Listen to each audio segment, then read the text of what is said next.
All right. Welcome back into another edition of Jake's Takes. I am your host, Jake Masucci, and today I am going to go through our little college football preview that we do every year on Jake's Takes. I'm super excited for this one. This year, it's a lot of twists and turns, and it's really different. It really is. So, what I'm going to do to kind of preview it is kind of go through the top 12 and try to figure out what makes each team tick, kind of where I see them ending up, and things of that nature. So we'll go through them real quick. Let's start at number one, which is Georgia. Georgia's bringing back a boatload. They got great stuff at the safety department with Malachi Starks, who's unbelievable. He's their guy to watch, really. And then on the offensive end, they got stacked O-line, two all-star guards, and then they got Carson Beck, who is just an unbelievable quarterback coming back. He was ridiculous at the end of the year, just was sensational. The way he improved throughout the whole year was crazy stuff. He's one of my favorite quarterbacks coming into the season, and actually is my Heisman favorite. I think he's going to have a monster year, and I'm really excited to see Georgia play.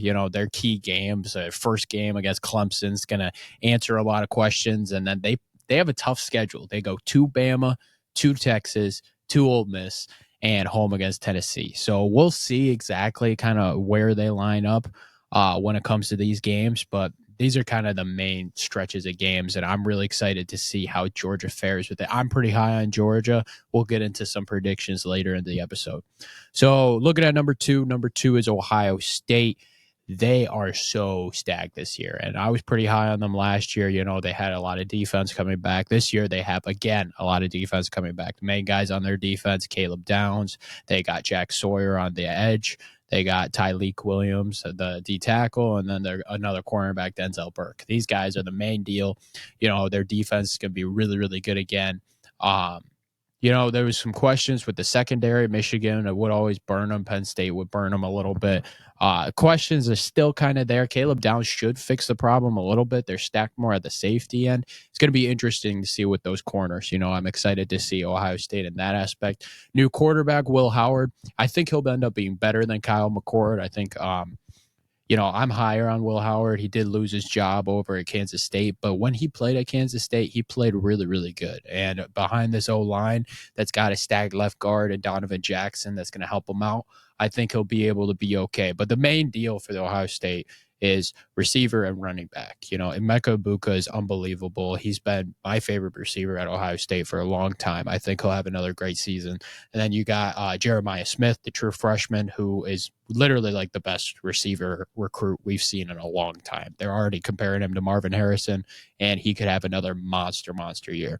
So looking at it that way, it's just like, man, like Ohio State could be so dangerous. And then I haven't even mentioned the running backs, which they got all-star transfer Quinshon Junkins from Ole Miss. And then they also have Travion Henderson coming back, who's just a speed demon. So having both these guys in the backfield, it's going to make them really, really scary throughout the whole year. Their key games this year, they go to Oregon and to Penn State, two big time games like for the season, which will be flat out insane. And then they're home against Michigan. Their out of conference isn't great at all. A lot of people saying, oh, they're supposed to play UCLA, but come on, like you'd like to see one or two games in there. It's just like Michigan last year where everybody was ripping Michigan's non-conference. The thing is the conference is so much better that it's like, oh, they still have a hard schedule, which is so true. But I mean, as we'll get into later, Michigan's schedule is crazy as well. So, I mean, I'm pretty high on Ohio State this year. We'll see exactly what ends up happening, but they're pretty stacked and pretty loaded going into this season.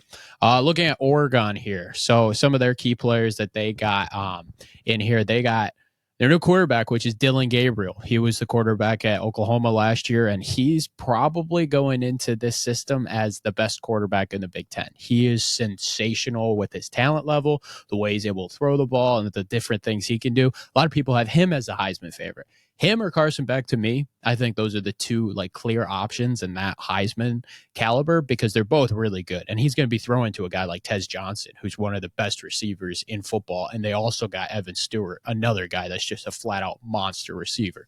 So, I mean, looking at Oregon, they're going to have a stacked D line again. They got solid corners and a solid O line. Their key games going into the year, they're home against Ohio State and at Michigan. So those are kind of their key games. They kind of get a little bit of a slide, like in their Big Ten schedule. It's not as bad.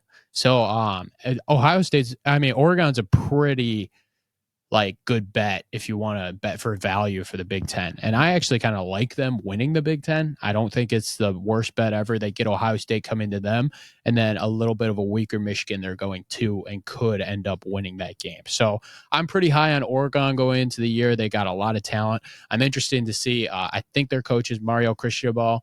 I'm interested to see how he adapts because there has been some things in the past where he's ran the ball and they fumbled and then they lose the game and stuff like that. There's been some interesting coaching calls in the past. Can he be able to win these close games when it comes down to it? And he's going to be playing in a lot of them this year in a stacked Big Ten. So I am excited to see that aspect of it. Let's look at Texas, number 4 in the country. Some of their key players coming back this year. Their left tackle is a stud, Kelvin Banks Jr. He's unbelievable. One of the best tackles in football. He'll be up there. And then Quinn Ewers, of course. Quinn Ewers is another guy that should be near the top of everybody's Heisman poll. To me, they lost a decent amount. They're still going to have a good defense. They're still going to be, I think they'll be near the top of the SEC. They got a lot of interesting key games here. I mean, they kind of get a little bit of a slide with the SEC schedule, kind of similar to Oregon there, but they're going to Michigan out of conference, which is going to be a sensational game week 2. You better watch that game. Michigan's schedule is unreal this year. It's going to be so much fun to watch. Everybody ripped on it last year for not being that good. This year, it's really, really good. So I'm excited for that one. They're home against Oklahoma. They I think they do that game neutral. I'm not exactly sure how it works. I didn't watch it too much last year in Big 12 because Oklahoma was a little down. They should be a little better this year with Jackson Arnold and all those guys. I like Jackson Arnold. So I think that's going to be a very, very interesting game. And then they get Georgia at home, which that's going to be a nuts game. I mean, Georgia's got a ridiculous schedule, so I'm looking forward to that one. And then at Texas A&M near the end of the year, bringing back that rivalry. So I think it's going to be a really interesting year for Texas. I'm interested to see how much help Quinn Ewers will have. I think that's going to be the real question going into this season because, with Quinn Ewers, it's like he was really, really good last year. But I think for this Texas team to really be like that top tier team and be like number 1 in the country going into the playoff, they're going to have Quinn Ewers be that guy, because like you lose guys like Xavier Worthy, you lose guys on the D line, it's going to be tough to bring all that back and give him the help that he needs. And, Sark is really good at bringing in talent, and I don't think it's going to be too much of a problem for Texas. I'm sure there's going to be guys that we don't know stepping up, but I am interested to see like who it is and what exactly is going to happen there. Looking at number 5, Alabama, some of their key players, they're kind of loaded when coming to players, bringing them back. Their O-line is stacked. They got Parker Brailsford, they got Tyler Booker, and Jalen Roberts. That's their center, left guard, right guard. All sensational. They were near the top in the top 100 board I looked at. Jalen Milroe up there, Malachi Moore, who's their free safety, and then Deontay Lawson. Those are kind of the key players that I wrote down for Bama. It's going to be a very, very interesting year. They have a tough schedule, new coach, Kalen DeBoer, new system. I mean, like it's completely new here. And they have a tough conference schedule and out of conference schedule. They go to Wisconsin, which will be an interesting game. It'll kind of see like, okay, is Milroe, is he all right? Because that's, I think, what I'm most interested in. Like, can Milroe take a step up?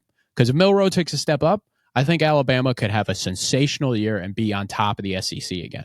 But with this schedule, it's going to be really difficult because then they're home against Georgia early. I think that's going to be a sensational game. They're at Tennessee, home against Oklahoma, home against Missouri, and at LSU. Like, they're hitting all of the SEC teams that are tough teams. So I'm really interested to see Bama here. Their over-under in wins is 9.5. It's lower than everybody else's in the top 5 because of the schedule that they're playing. So I am very excited to see Alabama and how Milroe develops, how he works with this O-line that is supposedly stacked and loaded.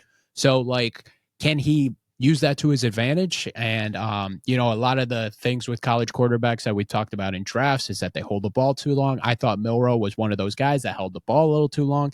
Can he be better at that aspect? So those are a lot of the questions that I have for Bama going into the year that I'm interested for them to kind of answer going into the year. Let's look at number 6 in the country, Ole Miss here. And some of the key players I wrote down for them, Walter Nolan, their D tackle, he's sensational. He was awesome last year. Jackson Dart, of course, up there. He is so much fun to watch. He had some games. I like his game against Tulane last year was just incredible. And then they got another dynamic receiver in Trey Harris coming back. Their key games that I wrote down this year at LSU, which will be a sensational game. I'm interested to see that one. They got home against Oklahoma, and then they're home against Georgia. And it kind of gives them, it's a weaker schedule for their SEC play. They're over under wins 9.5. I think it'll be interesting. The constant theme with Ole Miss, though, is like they have these high expectations at the beginning of the year and they bring in all this talent, and you're like, man, Ole Miss is going to be that team. They're going to be good. And then they always underperform. They always lose the games that it's just like, oh, this is the game they circled. And then, I feel like that's going to be a similar thing with Ole Miss this year. Like Oklahoma, they have a dynamic quarterback in Jackson Arnold. Maybe they're better than normal, and maybe they could shock Ole Miss at Ole Miss. And then LSU, same thing. Like that's your one tough road environment. So it's going to be interesting to see what LSU brings into the table. They got their quarterback that they've been grooming for a while. Like, they might have some dynamic receivers and a dynamic O-line and beat them there. Like all 3 of these games they could lose. So it's definitely going to be interesting to see Ole Miss this year. I'm highish on them, but like every year I've been higher on them, and they've always like faltered my expectations. So I'm now centering it a little bit. Like, okay, maybe I'm not all in on Ole Miss like I should be. Okay, number 7 in the country, we got Notre Dame here. And Notre Dame's got a lot of key players that I wrote down here, like Benjamin Morrison, who is a top-tier corner, and Xavier Watts, free safety. 2 guys in the secondary that are just awesome. And then there's a couple others, Howard Cross III at the D tackle. Like, this defense is going to be good. It's going to be pretty good. I think they'll be one of the top tier units in the country. And then on the offensive end, Mitchell Evans at the tight end is a guy that stands out. And then they got Duke transfer Riley Leonard, who's a pretty good quarterback. They'll have a solid O-line as well. They lost Joe Alt, who will do well in the pros. But like they got a pretty solid group of guys. And then they got a couple great games on their schedule. They're playing at Texas A&M. They're playing home against Florida State, and they're playing at USC. Currently trying to get tickets right now to their game at Purdue. I'm trying to make that my game over there. So I'm excited to try to make that happen and get to see them play. But I am looking forward to seeing this Notre Dame team. I think they are clearly a playoff team. They got to get these done. I mean, these are all winnable games that I'm looking at. USC, they're ranked number 22 in the country. I'm not sure how much I like them this year. Their defense is still a little weak. They do have Zachariah Branch, and they got Miller Moss as their starting quarterback, but I think that's a winnable game. Florida State, same thing. They lost a lot. They're bringing in a lot of new guys. And their coach is so good at bringing in talent and things of that nature. Mike Norvell, really good at that. But again, you get them at home. That's just such a winnable game there. And then at Texas A&M, it's the first game of the season. Like, who knows? Who knows what's going to happen? So you got to be able to sneak out of that one. And I think these are all winnable games for Notre Dame. They're sitting at a 10.5 over-under wins. I think they're going to be very good this year. It was disappointing. They lost to Marshall last year and all that jazz. They were supposed to be a lot better than they were. So I'm expecting a much better season from the Irish this year.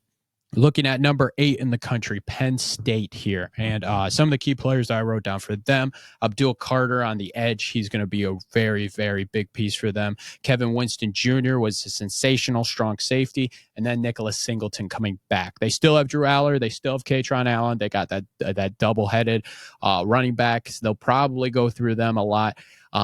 It's a whole new receiving core, so it's going to be probably better. You'd expect it to be better, but again, we'll see. Like I was higher on Penn State last year because I expected their receiving core to be at least okay.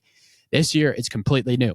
So again, we'll see. They have 2 new coordinators, so hopefully their offense will run a little better and their defense can kind of maintain, because their defense was unreal last year. They lost a decent amount defensively, so I don't know if it'll be like as dominant defensively, but they're still supposed to be really, really good on that end. So it's going to be interesting. Their key games going at it is at USC versus Ohio State, at Wisconsin. I'm going to try to stop saying it's going to be interesting as much because I'm realizing I'm saying that way too much, but I'm going to continue. So these three games I think are going to be crazy. So at USC, again, like Penn State, that's your one tough road game, so that's a game you got to be able to win. And a lot of the times with Penn State, it's similar to a team like Ole Miss where they have their key games that they're circled and they always lose those circled games. So it's like, okay, our two tough road games are USC, Wisconsin, and then you also got at West Virginia at the beginning of the year, which will be kind of tough, but I think that's winnable. That's why I didn't write them in my key games. But if those are your tough games, then you got to be able to win those games because Penn State will be significant favorites still on the road in those games. So those are must win games. And I think they're going to be able to win those games pretty handily. I don't think USC or Wisconsin pose any threat really in that aspect. So I think they'll be able to win those games. And then Ohio State's coming to you. They're coming to you. You don't really get this that often. You're avoiding Oregon and Michigan this year. It's a must for Penn State. This is a must to do it this year. James Franklin's got a lot of pressure on him to be able to do this. So if I'm Penn State here, man, like this is a very, very important season to be able to get over the hump. Switching into number 9 in the country, and that is the Michigan Wolverines, my team, the defending champions. Their key players coming back. You got Will Johnson, an unbelievable corner. He's stacked. Mason Graham was unreal at the defensive tackle. Tight end Colson Loveland, running back Donovan Edwards, D-tackle Kenneth Grant. Those are the main guys to be aware of for Michigan next year. Alex Orji will probably be the starting quarterback. Looking at their key games, they got a loaded schedule. They got home against Texas, home against USC, at Washington, home against Oregon, at Ohio State. If I'm a Michigan fan and we end up 9-3, I'm very, very happy with that year. This is a tough schedule. You're not going to get this schedule very often. You got home against Texas. I don't think you should expect to win that game. I get it. It's at home. I get it. It's early in the season. And I just talked about how I wasn't sure, what it would be with Quinn Ewers having help. So with that defense, you might be able to really shock the world there, but it's early, it's early for everybody. And Quinn Ewers seems to thrive in early situations and big time road games. You saw them when they beat Alabama at the beginning of the year.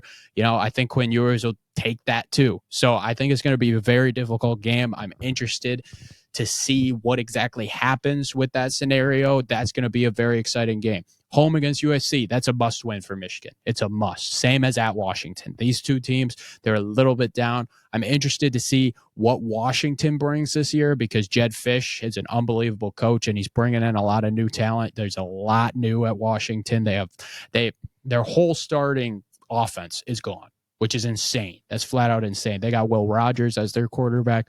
So that game will be interesting. But same with the USC game. Like Michigan, you get them at home, you got to be able to win that game because I don't think Miller Moss and those guys have enough to be able to win that game. So those two, I think, are must wins. And then you're looking at Oregon, Ohio State. Those are tough. Those are going to be really, really tough games. Oregon, you get at home, which is huge. Another huge home game. I think that gives you a little bit of an advantage, and it's later in the season, so you'll be able to figure out your team by then. And then Ohio State, it's like Ohio State's got to prove that they can beat you. They got to prove that they can beat you. I think Oregon is way more talented. I think that's going to be a very scary game. Ohio State is way more talented, but it's a rivalry game. Michigan will be hyped for that one, and anything can happen at that point. So I'm excited to see Michigan. Their defense should be probably the best defense in the country again. I mean, I feel like it's a stretch to say it 2 years in a row, even with all of the returning stuff that Michigan has. But they should be top 2, top 3 regardless because their defense is unreal and a lot of it's coming back. So even with Wink Martindale coming in as the defensive coordinator, I'm very high on Michigan's defense. The offense is the question mark. The quarterback is the question mark. Their O-line is still intact.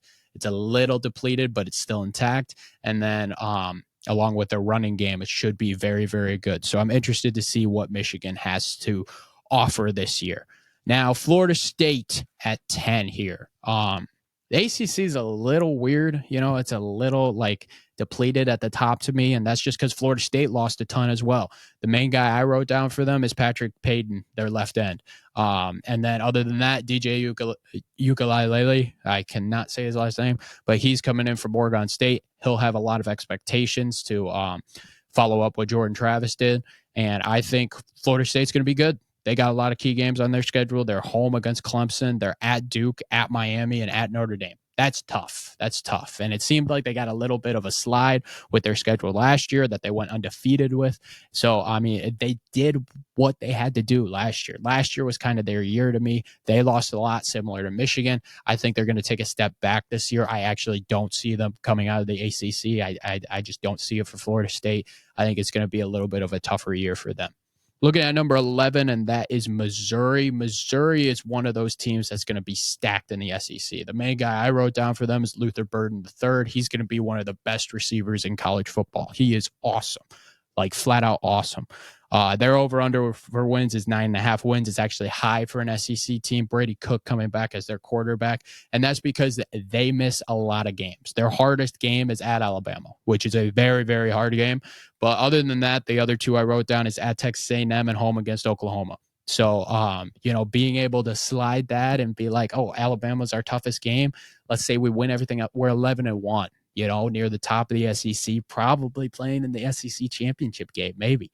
Which is flat out insane to say. So I really think with Missouri, they're going to be very, very good. Brady Cook is an unbelievable quarterback, and I'm really looking forward to seeing them throughout this year. Brady Cook with some weapons is going to be awesome to see, and this is a big year for Missouri. They got a lot of talent here.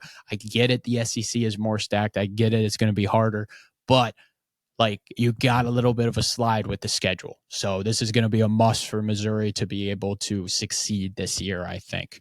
Now moving into number 12 in the country, and that is Utah. Okay, so Utah's returning pretty much everybody, and they have Cam Rising coming back. They're over-under sitting at 9.5 wins.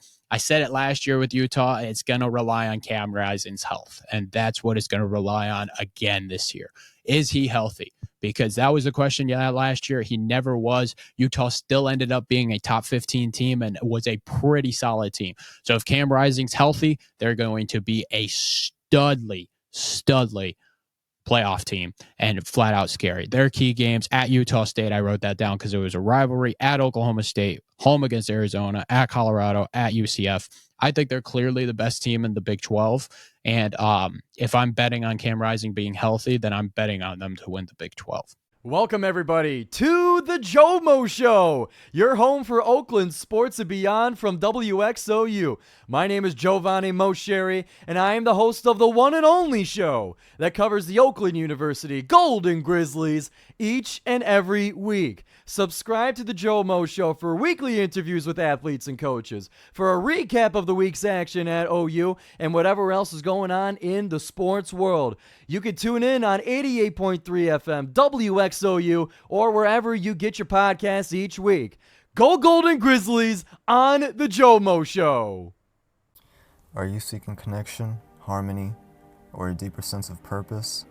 We believe spirituality is a universal language. Whether you find purpose in prayer, meditation, or simply connecting with nature, Merkaba is here to embrace your unique path. Merkaba, elevating consciousness through fashion. Visit Merkaba.shop or follow us on Instagram at Merkaba to explore our unique world of fashion and our all-new fragrance line handmade in Detroit, Michigan. Use code JAKESTAKES123 for 10% off any order. This exclusive offer only lasts for a limited time.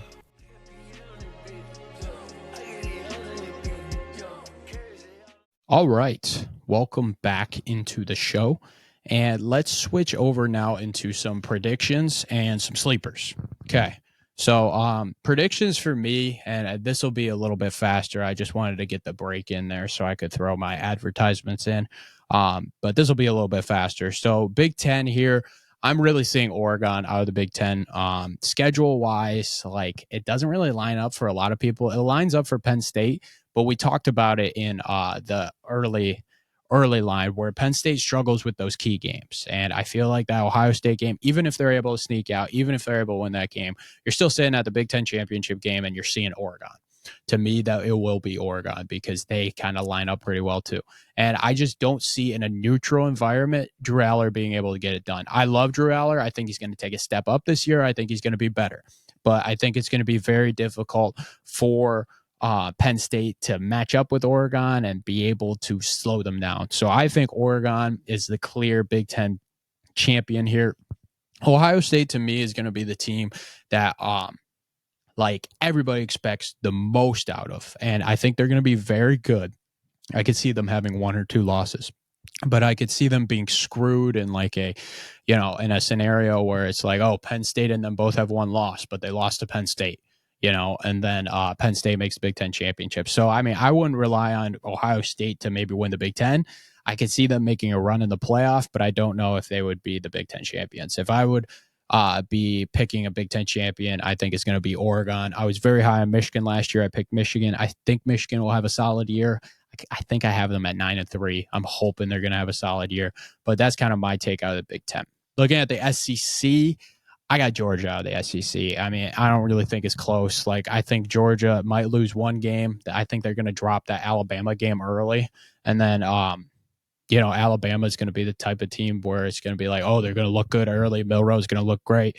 And then, Georgia's just going to roll. I think they could drop an early game where they're still trying to figure it out and they're trying to figure things out. But once Carson Beck figures it out, it's scary. It's very, very scary. And I think with that defense, the way they do it with the depth system, I think it's going to be really difficult. I think Georgia's going to win the SEC, and I actually have Georgia as my champion. I think they're going to be going all the way and winning it all.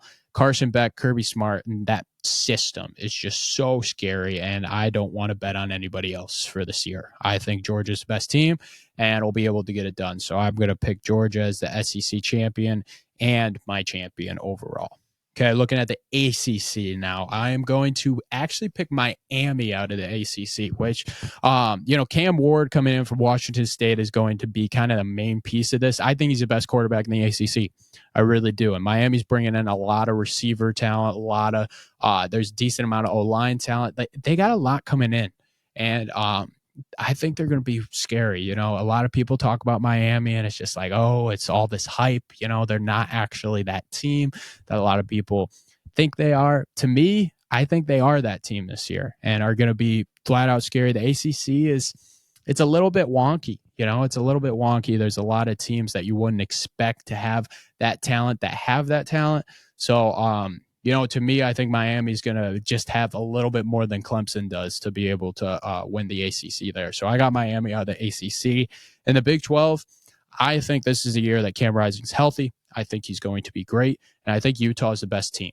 This is Utah's year. They have a lot returning on the defensive end. If Cam Rising is healthy, they're the best team in the Big 12.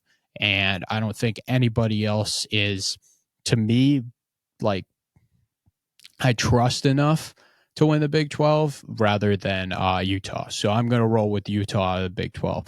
The contender that I have for a non-Power 4 team, it's the Power 4, which is so weird. I still can't believe I did that Pac-12 Demise podcast. That was episode 31. That's crazy. It's crazy that I did that. It's the first year without it, and it's so weird. But my contender in the non-Power 4 is Notre Dame. And I talked about them a lot earlier, so I'm not going to center on them too much. But they are really, really talented this year. I love Marcus Freeman. I think he's a fantastic coach. I really think if they put it together, Riley Leonard's a very good quarterback, and I think he's going to have a great year in that system. I think they're going to be really good and really, really scary. I think they're a clear playoff team. I got them as a lock for the playoff, and I think they're going to be scary. They're one of my teams that are up there this year. Looking at sleepers going into the year, I wrote down 3 of them. NC State out of the ACC, and I feel like they just have a lot coming back, and their schedule really, really lines up for it. I don't know too much about the players and exactly what it is, but they had a great year last year. They're sitting at number 24 in the AP poll right now. They just have a lot of buzz this year, and I'm in on the buzz. Everything I've listened to about them, They got a great group of guys that really get along with each other, and I'm kind of riding the hype there. So NC State I'm rolling with as one of my sleepers. Another one of my sleepers, one of those lower key schools, Iowa State, man.